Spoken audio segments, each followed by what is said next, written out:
you think about modern electric SUVs, we've kind of been conditioned to expect like these incredibly sterile, hyper minimalist spaces, like Right. driving an Apple store. Yeah, exactly. Just a steering wheel, a massive touchscreen, and literally nothing else. Right. But today, we're doing a custom deep dive into a car that totally shatters that clinical vibe. We're stacking the reigning champ, the Tesla Model Y, against a fierce new challenger, the BYD Sealion 7. It's a highly anticipated matchup. It really is. And I've got to say, looking at our sources on the BYD's design, I was genuinely taken aback. You've got these sharp, almost Ferrari SF90 style headlights. Oh, they're striking. Definitely. And the interior completely ditches those sterile screens for this sweeping, leather-wrapped luxury lounge.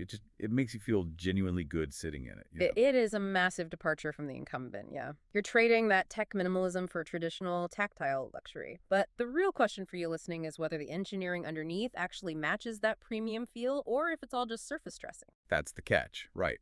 Because all that rich leather usually comes with a penalty. So I dug into the performance side, specifically the range numbers, to see if the BYD could actually back up the aesthetics.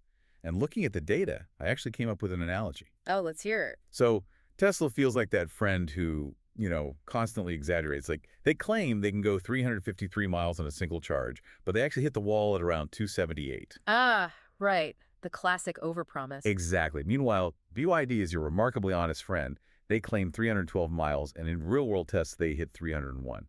I mean, that is a 96% accuracy rate. Which is practically unheard of in EVs, and they achieve that honesty through their energy architecture. BYD uses this massive 91.3 kilowatt-hour battery, but it's not your traditional lithium-ion pack. It's a lithium iron phosphate, or LFP, blade battery. Wait, blade battery. Are we talking about cells that are literally shaped like blades? Basically, yeah. They are engineered as these long, thin, flat rectangles. And because they're shaped like blades rather than traditional cylinders, they have vastly more surface area. Oh, so they dissipate heat better. Incredibly efficiently, yes, which is exactly why they avoid thermal runaway, meaning they don't explode or catch fire in standardized tests where they literally drive a nail right through the battery. Okay, wow. That definitely makes sense on the safety front.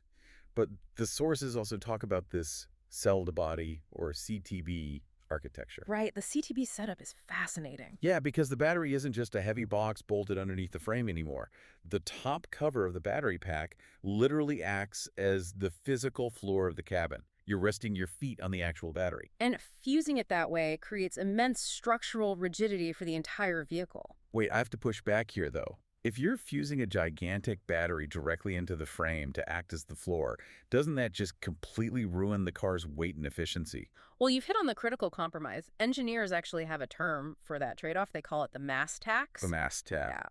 Yeah. And for the Sealion 7, it weighs a staggering 2,420 kilograms. That is roughly 400 kilos heavier than the Tesla Model Y. Whoa, 400 kilos. That's like strapping a grand piano to the roof. You're forcing the suspension and the tires to work overtime just to keep the car stable. It does take a toll.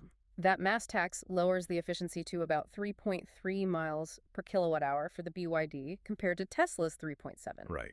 It also means you'll likely see increased tire and suspension wear over time, though, interestingly enough, both cars still hit 60 miles per hour in about 4.5 seconds. See, to me, taking that weight penalty is entirely worth it for the features you get back. I mean, the BYD has 230 kilowatt DC fast charging, getting you from 10 to 80% in just 24 minutes. Plus, it has a 3.3 kilowatt vehicle-to-load system. Oh, that V12 system is great. It effectively turns the car into a mobile generator. You can power tools or camping gear right from the car's battery. Exactly. And it powers those physical comforts inside, too. You get adjustable decked cup holders, wireless charging pads that are actually cooled so your phone doesn't overheat. A very nice touch. So nice. And thankfully, a dedicated digital driver display right behind the wheel. It's such a welcome contrast to Tesla's screen-only controls, where trying to adjust your mirrors on an iPad can be genuinely frustrating. It really just comes down to prioritizing your values as a buyer. You have the Tesla Model Y starting at 45,000 pounds, offering lightweight, minimalist efficiency and superior cargo space. Right. Or for 47,000 pounds, you get the BYD Sealion 7, offering tactile luxury, structural safety, and that incredibly honest range. It's the clinical Apple Store versus the luxury lounge. Yeah. Well, thank you so much to you, our listener, for sharing your time and joining us on this deep dive today. We love exploring this stuff with you. We really do. But before we go, here's one final thought based on that structural battery design. If EV batteries are now fully integrated to become the actual floor of the car, to save space and boost rigidity, Yeah. what does that mean for the future of collision repairs? And really, the ultimate lifespan of these vehicles is definitely something to chew on as these heavy, high-tech lounges hit the roads.